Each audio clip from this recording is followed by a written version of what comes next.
पता है, इतिहास की किताबों में कुछ कहानियां खून और आग से लिखी जाती हैं। ये एक ऐसी ही कहानी है, उन गुमनाम हीरोज की जो तब अंधेरे से निकले जब उम्मीद की हर एक किरण बुझ चुकी थी। ये कहानी है द फैंटम ब्लेड्स की। और यही यही उनका मकसद था।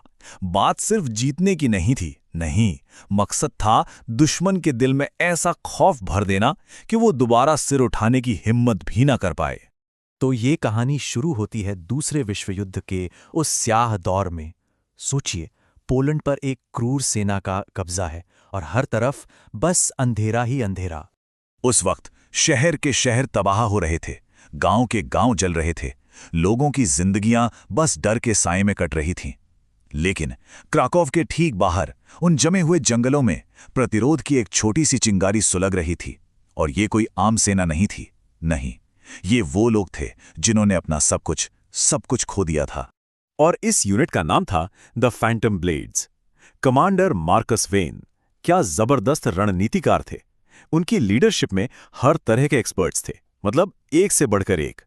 एड्रियन वुल्फ, एक ऐसा स्नाइपर जिसका निशाना कभी नहीं चूकता। लियो नोवाक, जो धमाकों के उस्ताद थे। राफेल, इवान, डैनियल, हर कोई अपने काम में माहिर। सच कहूं तो ये सब मिलकर दुश्मन के लिए किसी बुरे सपने से कम नहीं थे। तो अब टीम पूरी तरह से तैयार थी और उन्होंने अपना अभियान शुरू किया। एक ऐसा अभियान जो दुश्मन के लिए एक ऐसा बुरा सपना बनने वाला था जो कभी खत्म ही नहीं होता। और देखिए, उनके हमलों का असर कितनी तेजी से बढ़ा। पहले रात के अंधेरे में मिलिट्री ट्रेनें धमाकों से उड़ गईं। फिर पहाड़ों में काफले के काफले गायब होने लगे और देखते ही देखते बड़े बड़े ऑफिसर्स भी निशाना बनने लगे। नतीजा, पूरे इलाके में घोस्ट वॉरियर्स यानी भूतिया योद्धाओं की अफवाहें फैल गईं। कोई नहीं जानता था ये कौन है। अब कहानी में एक नया मोड़ आता है। वॉर्सो में एक थिएटर की मालकिन थीं, एलेना कोवाच। वो अंदर ही अंदर चुपचाप प्रतिरोध की मदद कर रही थीं। जानते हैं क्यों? क्योंकि कुछ साल पहले इन्हीं हमलावरों ने उनके पूरे परिवार को मार डाला था और तब से वो बस बदले के सही मौके का इंतजार कर रही थी। और फिर वो मौका आया। एक शाम एलेना कमांडर मार्कस से मिली और एक ऐसी खबर दी जिसने सब कुछ बदल दिया।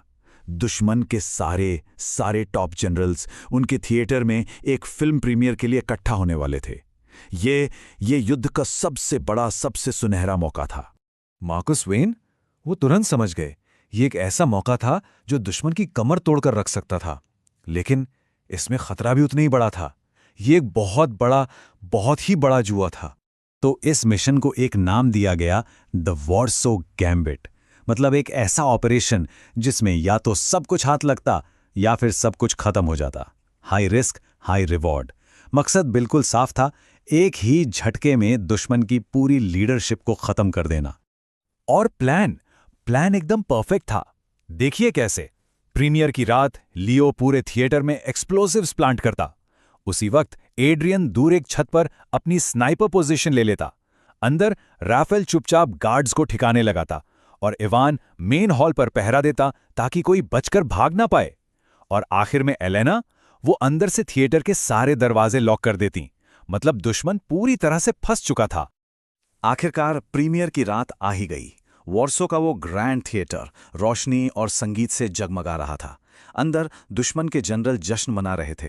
उन्हें लग रहा था कि वो अपने जीते हुए शहर के दिल में एकदम महफूज हैं। उन्हें क्या पता था कि बाहर क्या होने वाला है। फिल्म शुरू हुई और जैसे ही पर्दा उठा, फैंटम ब्लेड्स का बिछाया हुआ जाल भी कस गया। हर कोई अपनी पोजीशन पर था, बस एक इशारे का इंतजार। और फिर अचानक एक के बाद एक धमाकों ने पूरी इमारत को हिलाकर रख दिया। थिएटर के अंदर बस आग, धुआं और चीख पुकार का मंजर था। बाहर निकलने का कोई रास्ता नहीं था, सब बंद। एक ही रात में, एक ही झटके में दुश्मन की पूरी कमांड खत्म हो गई। इस हमले की खबर पूरे यूरोप में आग की तरह फैल गई। लोगों के बीच उन रहस्यमयी योद्धाओं की कहानियां बनने लगी। कुछ कहते थे कि वो भूत है, कुछ कहते थे कि वो बदला लेने वाले फरिश्ते हैं। लेकिन सच्चाई तो कुछ और ही थी। वो अंधेरे से उठे निडर लड़ाके थे। हाँ, उन्होंने इतिहास को हमेशा के लिए बदल कर रख दिया। वो थे द फैंटम ब्लेड्स। और उनकी ये कहानी ना एक सवाल पीछे छोड़ जाती है कि जब भी वक्त सबसे ज्यादा अंधकारमय होता है, जब अन्याय हर हद पार कर जाता है, तो कौन होता है वो जो उन सायों में से उठता है और उम्मीद की एक नई सुबह लेकर आता है।